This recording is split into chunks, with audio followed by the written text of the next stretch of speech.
Hello everyone, and welcome to the Bridge Teen Center's video culinary series.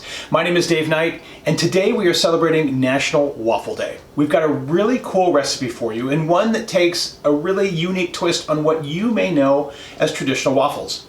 We are making Belgian Liège waffles today, and I think you're gonna love it. So don't go away.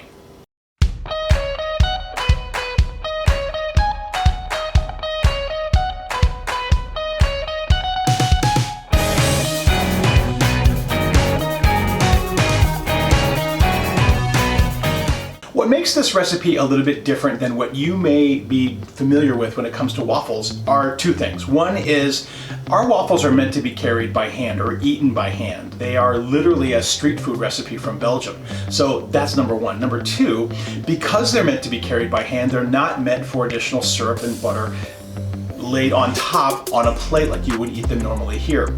The other thing is that this is a yeasted product, so we're gonna rise this batter much like we do regular bread, so that's kind of cool as well. So we're gonna need about a half hour of time to let this dough rise, so let's jump into the ingredients, and I think you're gonna love it. This recipe is combined the same way that you would combine muffins or you would combine like a quick bread, like a banana bread or a zucchini bread. And that means that you combine all your liquid ingredients together first, then you add those liquid ingredients in total to your dry ingredients and fold them in gently.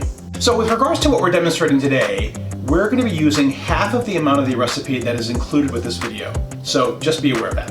We're going to start off with 3/4 of a cup of warm milk. Now warm milk is really important because it can't be more than 100 degrees. It will kill the yeast if it's warmer than that. So don't simmer your milk, don't boil your milk. You literally just want to put it in the microwave for about 10 to 15 seconds to warm it so that the yeast has time to develop. The first thing that we'll do is we'll sprinkle our yeast over the warm milk. Then you want to add 3/4 of a tablespoon of white sugar to that milk and whisk to combine. Now we're going to set that aside for 15 minutes. And while your sugar, yeast, and milk mixture are developing off to the side, you can mix together 1½ beaten eggs and 1/2 cup of melted butter. Really important with the melted butter, make sure that it's cooled down a little bit. You don't want to scramble your eggs together with the butter while you're mixing them together. And then after your yeast and milk and sugar mixture have developed a little bit and you see bubbles on the surface, then you can mix those together with your egg and butter, combine well. And then lastly, add in 1 teaspoon of vanilla extract. I'm using vanilla paste in this particular case, but vanilla extract is just fine. Then in a separate bowl, you want to whisk or sift together 1½ cups of flour and 1/4 teaspoon of salt. Remember, we're using half of the recipe that you have included with this video today, so just be aware of that when I'm talking about my measurements. Once your flour and salt are sifted together, now you can combine them with our liquid ingredients. And you want to be really careful here because you want to fully combine your ingredients together, but you don't want to over mix them and toughen up your batter. Really important. Now, as you're mixing this batter, it's going to look thicker than what you're probably normally used to. Remember, that's okay. That's totally fine. That's what's supposed to happen. Remember that this is meant to be a handheld waffle, right? So what we're going to have is a much thicker batter than what you may be used to. This is what it should look like when you're ready to let it rest. And with our batter fully combined, now we can cover this with a little bit of plastic wrap and let it rest for about 30 minutes or until it doubles in volume. While our batter is busy rising and doing its thing, I want to talk to you a little bit about pearl sugar. Pearl sugar is a traditional European product that is similar to sugar cubes that you may be familiar with and can get in your own store. You don't have to special order it. In fact, if you want to use sugar cubes, you can just put some in a Ziploc bag and smash them a little bit so that you create smaller chunks and pieces similar to what we have here.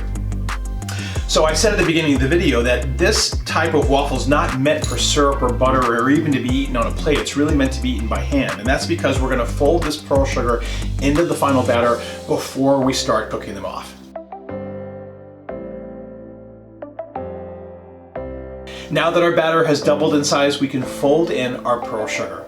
And again, you just want to delicately fold this in so that it's incorporated into the batter without breaking up those chunks of sugar. That's the best part. All right, this is now ready to go. We can now preheat our waffle iron. Once your waffle iron is heated up, then you want to just spray it down with a little bit of spray oil just as insurance to make sure your waffles don't stick. As far as portioning out your waffles, there's nothing that works better than an ice cream scoop. You can use a large spoon if you want, but you want something about the size of a tennis ball to make these waffles just perfect.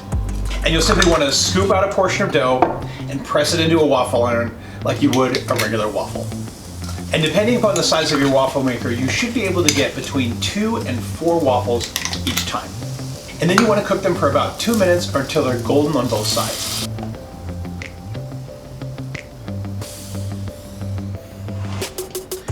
These look absolutely amazing. Nice golden, that pearl sugar caramelizes a little bit, and there's actually sugar throughout the entire waffle.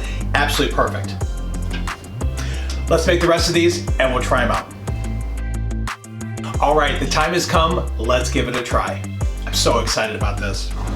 I love these waffles.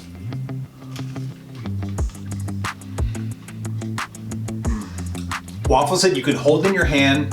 The sugar is already in the waffle. I mean, talk about a great snack on the go. Absolutely perfect. It's so good. No butter, no syrup. I mean, literally all the sweetness is packed into the waffle. I cannot say enough great things. It's just such a great, unique take on waffles. I just absolutely love them, and I think you will too. Remember, what we made today was half the recipe, so you can expect, if you make the entire recipe, somewhere between 12 and 14 individual waffles. They last for about 2 to 3 days in the refrigerator, and they can be easily frozen and then put back in the toaster. So they'll make a great snack on the go. Well, on behalf of the Bridge Center, we hope you enjoyed today's culinary class.